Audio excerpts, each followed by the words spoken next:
Ulysses ran aground on Gubal Seghir in the late 19th century. The broken remains are now so full of sweepers and glassfish that it's hard to see the iron frames of this vessel.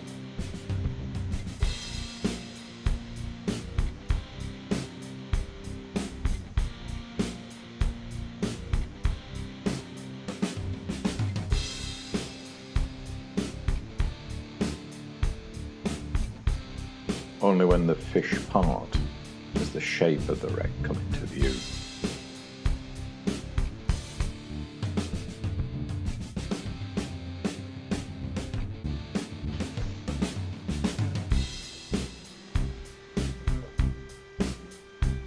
Externally, the wreck is home to sergeant majors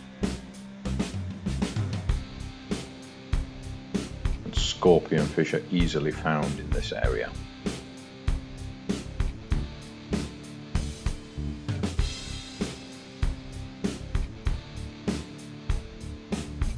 We dived her in the late afternoon and were lucky to see this pod of dolphins heading to wherever they spend the night.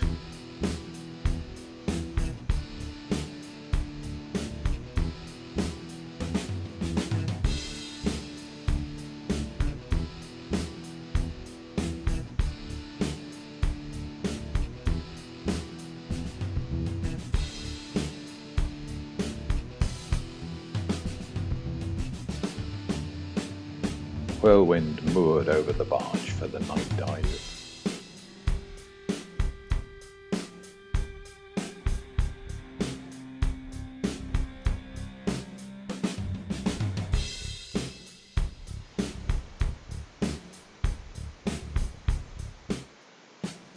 They say the barge is the best night dive in the Red Sea, and with the array of marine life on display here, it's hard not to agree.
After a good night's sleep, it's round to Rosalie Moller.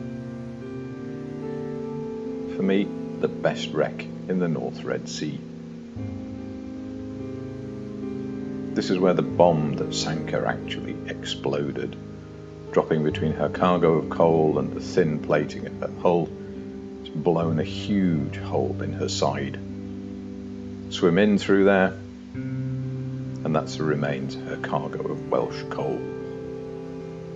In the stern, oil lamps,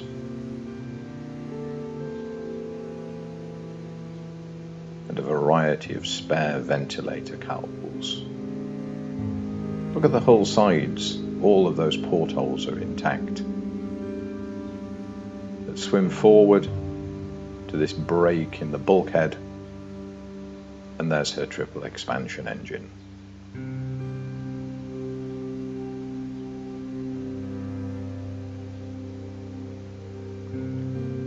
Keep swimming forward. This doorway leads to the base of her funnel.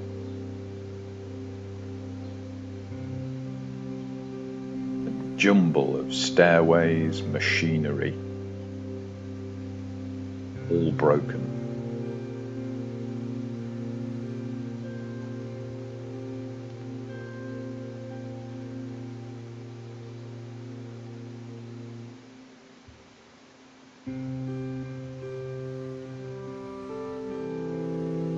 swim a little to the right and forward again, and a break in the hull brings you out here, just behind the bridge. A little lower, here's a second galley. Everywhere unidentifiable debris litters the wreck.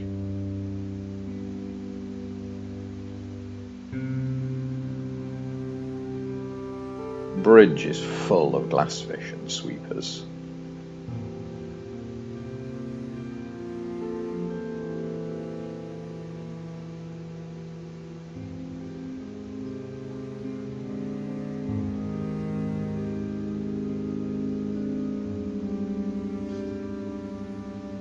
Barracuda hunt for their dinner. On the afterdeck, a spare anchor.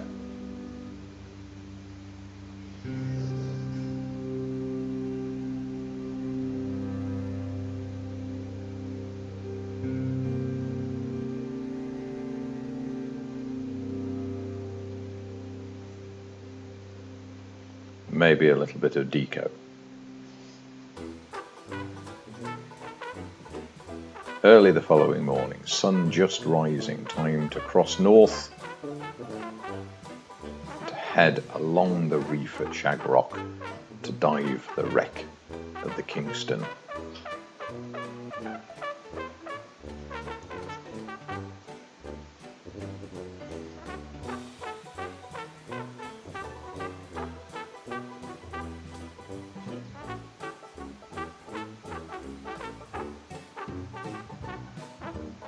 She's very broken. The forward 2/3 have effectively vanished. These are her boilers high on the reef.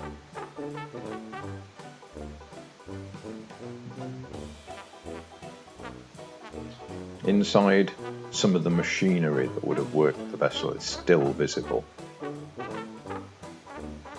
And just below decks, this is another wreck filled with glassfish.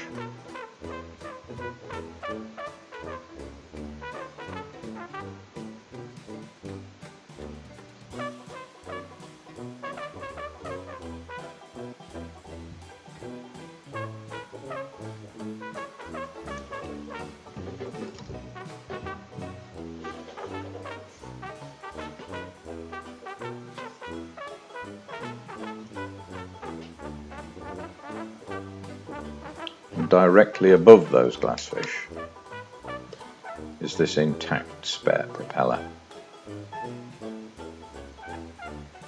Leave the wreck, as we did, and head off reef to the left. And some mornings a current will pick you up as you round the point, pushing us back towards whirlwind and breakfast.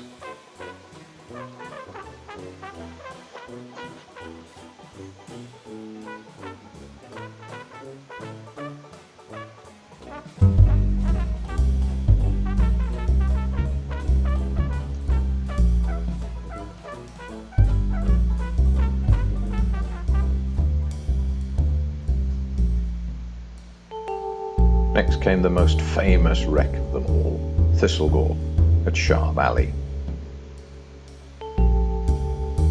Swim to the stern and you'll find these boxes full of live ammunition. The wood rotted away to reveal the contents. The shells still sat within. These are aeroplane wings in number 2 hold, trolley accumulators the starboard side aft of number 2 hold.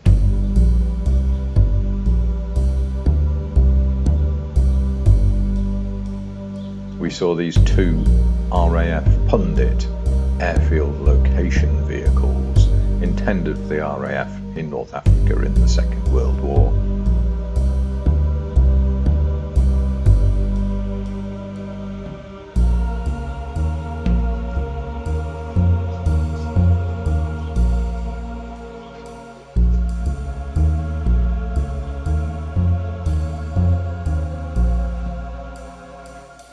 Further forward, the lower level, the after end of number 1 hold. a series of RAF refueling tankers laid side by side, ready to be unloaded to aid the war effort.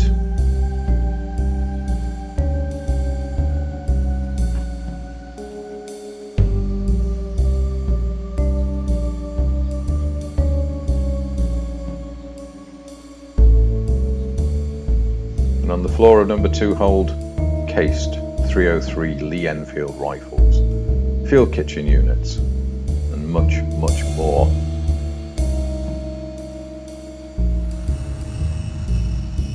These are some of the secret things on Thistlegorm. A galley in the after part of the forward section. A room entered just behind the bridge. There's nothing in there. Well, the odd fish maybe.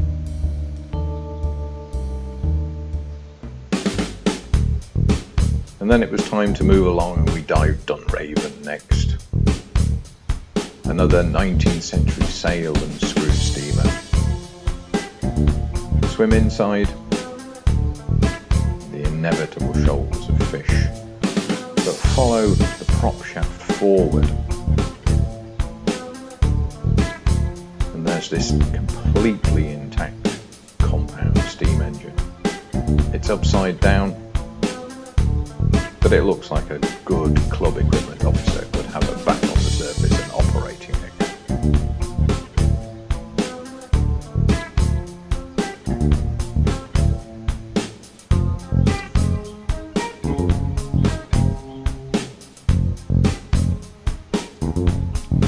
A little way further forward, swim between her twin boilers. And inevitably she too is full of glass fish. Beautiful, sparkling in the sunlight, with the light of divers' torches.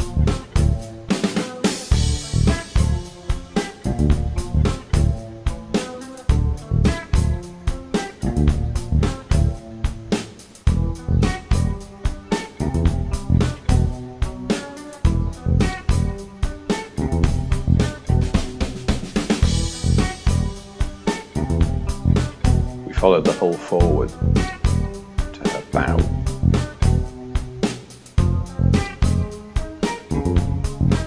And from there, looped up and onto the reef.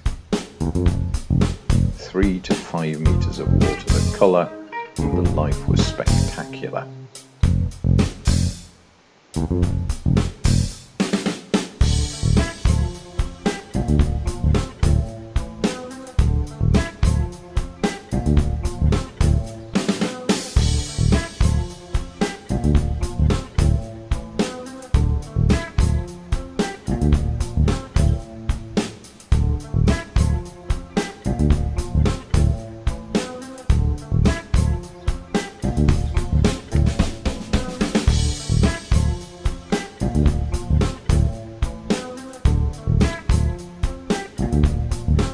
Whirlwind had moored directly over the wreck, so recovering to her was easy. Just a short swim, and then back up the ladder. This time for lunch.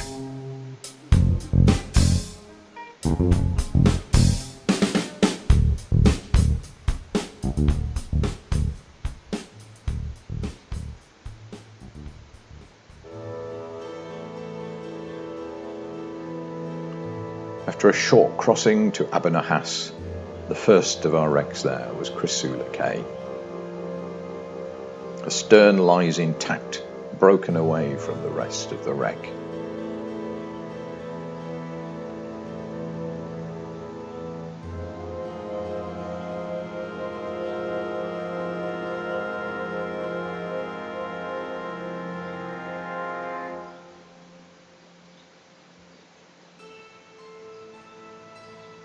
But for many divers, the attraction of Chrisoula is her engine room. Entered and left by the same route. The big diesel lies in the centre of the room. Swim round and you'll find yourself in a wreck diver's heaven, just as we did. everywhere, plating, trunking, ducting, pipework, valves, all completely intact.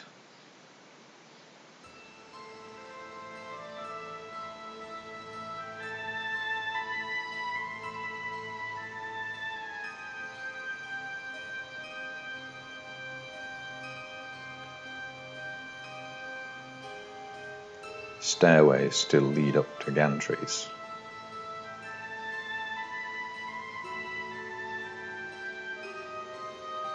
Even the paint on the walls seems reasonably fresh.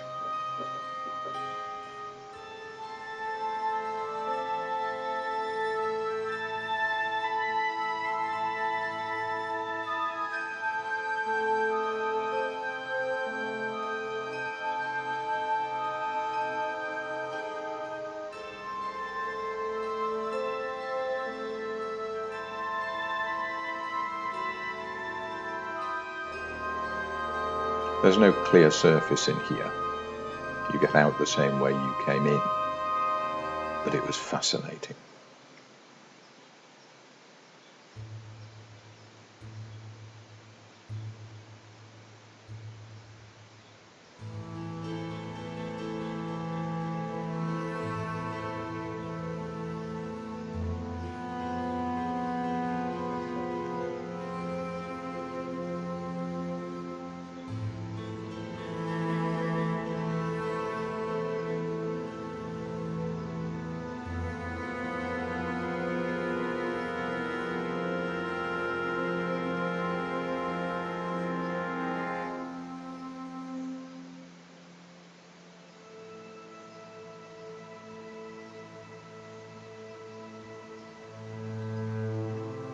Finally, we made our way back out into open water.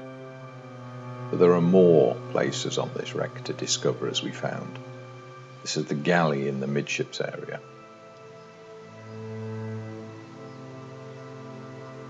This is her forward cargo of floor tiles. And these are some new friends we made.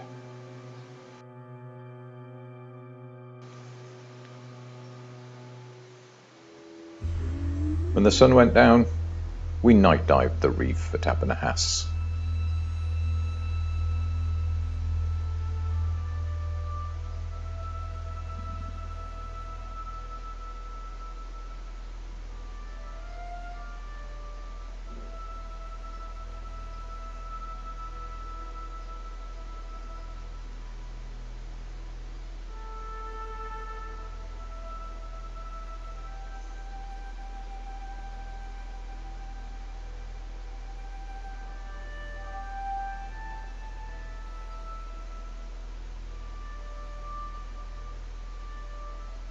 The following morning, we were up in time to see the sun rising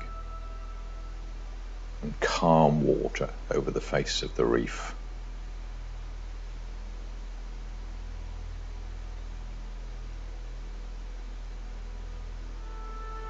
Our first dive of the day was Kimon M. She lies at the far end of Abu Nuhas Reef. That rudder is absolutely distinctive. The stern again is filled with sweepers.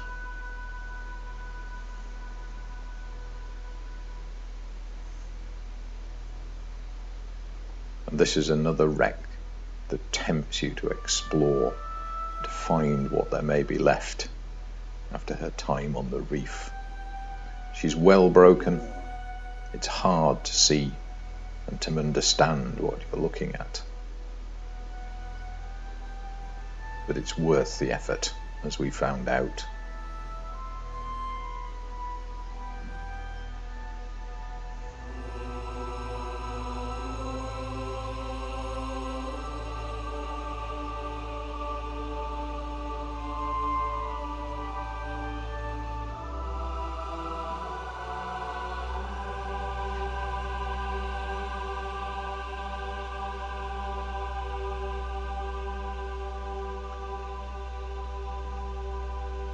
The wreckage here is tempting, drawing you into deeper and darker parts of the wreck. But as it always is, the trick isn't getting in, it's getting back out again.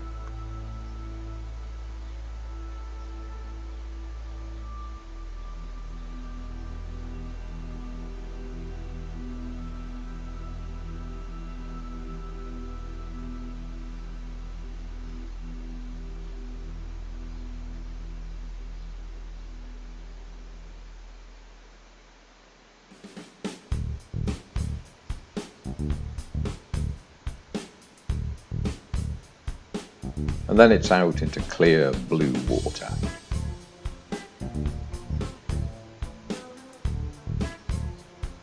Final swim above the upturned hull of the wreck. Recover to the shot line. A safety stop. Back to Whirlwind. And another fabulous trip.